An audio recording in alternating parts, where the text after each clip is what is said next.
Selamat datang di video selanjutnya dari Segresor, yakni kita akan membahas di video ini adalah kerangka baru keamanan informasi, yakni masih di bab fundamental keamanan siber. Kita akan membahas bab tersebut berdasarkan referensi Computer Security Handbook 5th edition. What is this all about? Bahasanya ini akan membahas meliputi apa saja sih? Dan kenapa ini harus dibahas? Karena ini dibutuhkan sebuah kerangka kerja baru dalam hal keamanan informasi. Yang sebelumnya kita sudah membahas terkait konsep CIA Triad. Nah, konsep yang baru ini tujuannya untuk menutupi kekurangan-kekurangan konsep keamanan informasi yang sebelumnya, yang hanya terpaku pada 3, yakni CIA Triad. Analoginya adalah kita memiliki keamanan rumah, sistem keamanan rumah, kita memiliki rumah, dan kita akan menggunakan sistem keamanan rumah, data ataupun barang-barang apa yang akan diamankan di rumah tersebut.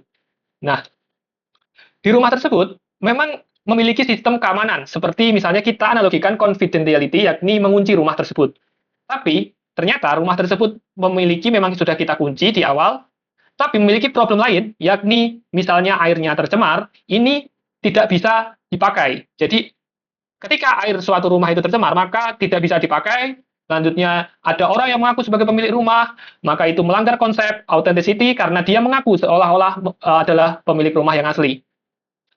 Akibatnya apa? Kita perlu pendekatan yang lebih menyeluruh, tidak hanya sekedar menjaga kerahasiaan data, tapi ada banyak hal yang menjadi pedoman kita atau konsep untuk suatu framework atau kerangka kerja yang harus diterapkan pada keamanan informasi.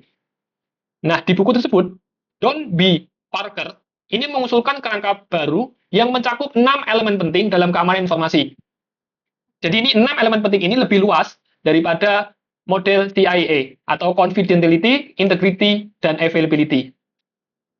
6 itu apa aja sih? 6 elemen penting, yang pertama adalah availability, yakni bisa nggak suatu data atau informasi itu diakses. Studi kasus, yakni suatu bank harus memiliki keamanan informasi yang mendukung availability. Nah, ini studi kasus layanan perbankan apabila diserang oleh hacker dengan denial distributed of service pada peminta. Jadi ini analoginya adalah suatu bank dimintai sangat banyak customer, nasabah, yang ingin meminta, tapi bank tersebut tidak memiliki resource yang cukup untuk memberikan layanan kepada user. Akibatnya bank tidak dapat memberikan layanan kepada nasabah. Nah, ini adalah konsep suatu bank yang tidak dapat mendukung konsep keamanan informasi, yakni availability atau ketersediaan.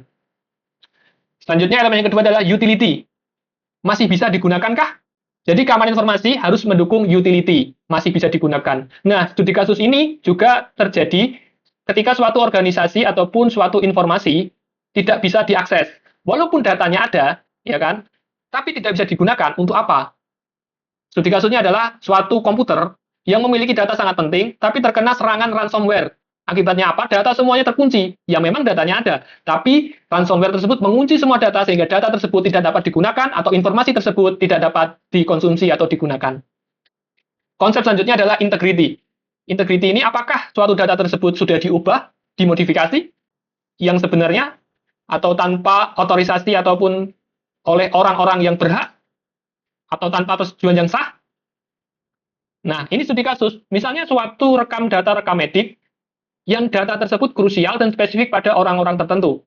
Tapi, di tengah-tengah, ada orang yang merubah atau memodifikasi. Sebut saja hacker A. Hacker A ini mengganti, misalnya dengan diagnosa A menjadi B. Yang itu pasti ketika dokter memberikan usulan rekomendasi obat kepada suatu pasien, maka hal tersebut akan merusak hasil keputusan atau kebijaksanaan dari dokter tersebut untuk memberikan rekomendasi yang seharusnya atau yang benar. Nah, itu sangat mempengaruhi. Jadi, integrity ini masuk pada komponen yang harus dipenuhi pada kerangka kerja yang baru ini. Selanjutnya, authenticity. Ini konsep ataupun elemen penting dalam keamanan informasi yang harus dipenuhi pada kerangka kerja baru ini, yakni menentukan suatu informasi atau data tersebut asli atau palsu. Nah, studi kasus. Ini misalnya phishing email. Kita tahu bahwasannya phishing email itu adalah sebuah penipuan yang seolah-olah itu dari pihak resmi. Sebagai contoh, dengan email 123 @government, ini government tapi tidak yang seharusnya dengan 0.my. Misalnya, ini sebagai studi kasus. Lalu dikirimkan ke orang ataupun suatu instansi yang mempercayainya. Akibatnya, ketika diklik email tersebut dan diolah dan dipercayai seolah-olah itu asli dari government atau dari pemerintah, suatu instansi perusahaan ataupun instansi tersebut pasti akan mengalami insiden keamanan informasi. Sebagai contoh, datanya bocor karena dia menginputkan pada link-link phishing pada suatu field atau inputan yang akan dikembalikan kepada hacker yang mengirimkan phishing. Ini adalah suatu keamanan informasi itu harus mendukung authenticity. Itu yang ngirim asli atau palsu. Itu harus ditelaah dan harus kita pahami sebagaimana mestinya. Lalu komponen selanjutnya adalah confidentiality. Apakah masih rahasia? Nah, ini konsepnya sama ya. Jadi, misalnya ada suatu informasi tersebut top secret, informasi tersebut sangat rahasia, tapi data tersebut ternyata bocor di bridge forum ataupun dimanapun, seperti data-data yang sangat privat atau privasi yang kita tidak ingin orang lain tahu, tapi ternyata bocor, dan itu akan menimbulkan banyak-banyak kerugian, seperti reputasi atau kepercayaan terhadap suatu instansi pengelola ataupun organisasi pengelola data tersebut. Itu studi kasus, makanya suatu keamanan informasi itu harus mendukung confidentiality, sama di konsep CIA triad tadi, yakni rahasia. Dia bisa merahasiakan semua informasi yang dimilikinya. Dan konsep yang terakhir adalah possession. Artinya apa? Apakah masih milik kita suatu informasi tersebut? Misalnya, kita memiliki akun media sosial. Jelas, akun media sosial dengan username dan password itu pasti milik kita. Tapi, banyak sekali, entah itu disebabkan atau kelalaian kita sendiri, yang mengakibatkannya diakuisisi ataupun diambil alih akun kita oleh hacker dengan cara berbagai macam cara yang digunakan. Lalu hacker tersebut mengubah username dan password. Username dan password kredensial data kita sudah diambil alih. Nah, akibatnya apa? Akun media sosial kita tidak lagi menjadi milik kita. Nah, keamanan informasi itu harus mendukung possession. Kita memiliki hak akses penuh dan kita menjaga media sosial kita yang sudah kita miliki tersebut. Kalau orang hacker tersebut ataupun peretas tersebut menggunakan informasi dari yang kita miliki ataupun impersonate untuk melakukan impersonate ataupun seolah-olah kita namun sebetulnya bukan kita, maka itu sudah tidak selaras dengan konsep keamanan informasi yakni mendukung possession. Nah, Parker di bukunya itu membagi kehilangan informasi itu terjadi karena dua faktor utama. Yang pertama adalah tindakan yang menyebabkan kehilangan, yakni baik itu serangan siber, kesalahan manusia, kegagalan teknis, baik dari server crash ataupun bug system, lalu misalnya yang tidak bisa kita kendalikan seperti bencana alam, banjir, gempa bumi, dan sebagainya. Lalu juga kehilangan informasi itu juga disebabkan oleh baik itu faktor fisik maupun digital. Fisik itu ya seperti hard drive, flash disk, dengan data sensitif kita yang dicuri. Lalu digital itu melakukan peretasan server yang menyebabkan kebocoran data. Lalu peran keamanan informasi itu apa? Kerangka kerja yang baru ini memiliki peran keamanan untuk mengamankan informasi. Adapun peran keamanan informasi ini disederhanakan di buku tersebut ada 3, yakni yang pertama adalah protect ataupun prevent, mencegah serangan sebelum terjadi. Yang kedua adalah mendeteksi atau detect, mendeteksi pelanggaran keamanan lebih dini atau lebih awal. Lalu yang ketiga adalah tujuannya adalah perannya adalah untuk merespons serangan agar dampaknya lebih minimal. Lalu kerangka keamanan informasi secara keseluruhan itu adalah keamanan tidak bisa dibuat sama rata untuk semua orang. Jadi keamanan itu diterapkan sesuai dengan tingkat risiko dari aset ataupun organisasi apa yang akan kita amankan terhadap informasinya.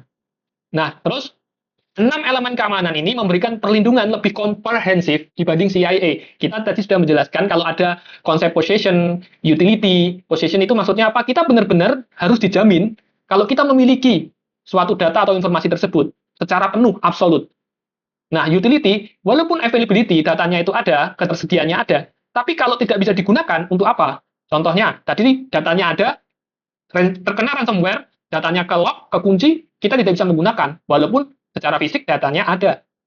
Nah, elemen ini, kerangka kerja baru ini, kerangka keamanan informasi kerja baru ini, ditujukan untuk itu, untuk melengkapi dan memberikan secara komprehensif apa itu keamanan informasi. Lalu, ancaman terus berkembang, jadi organisasi itu harus terus beradaptasi dan menerapkan standar keamanan yang lebih kuat. Nah, kita sampai di sesi follow-up question. Dari semua yang sudah saya jelaskan tadi, ada hal-hal yang harus rekan-rekan pahami, dan itu harus dijawab setelah mendengar penjelasan saya tadi. Dijawab bisa di kolom komentar atau bisa sebagai belajar mandiri. Yang pertama adalah, kalau model keamanan TIA, confidentiality, integrity, availability, masih digunakan, kenapa harus menambahkan 3 elemen lain dalam framework baru ini?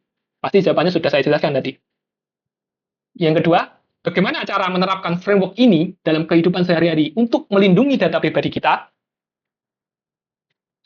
Ya, mungkin itu teman-teman di video materi ini, bahasan terkait konsep kerangka kerja baru keamanan informasi. Semoga mengedukasi. Salam inovasi. It's time to progress together with Segresor. Sampai jumpa di lain waktu.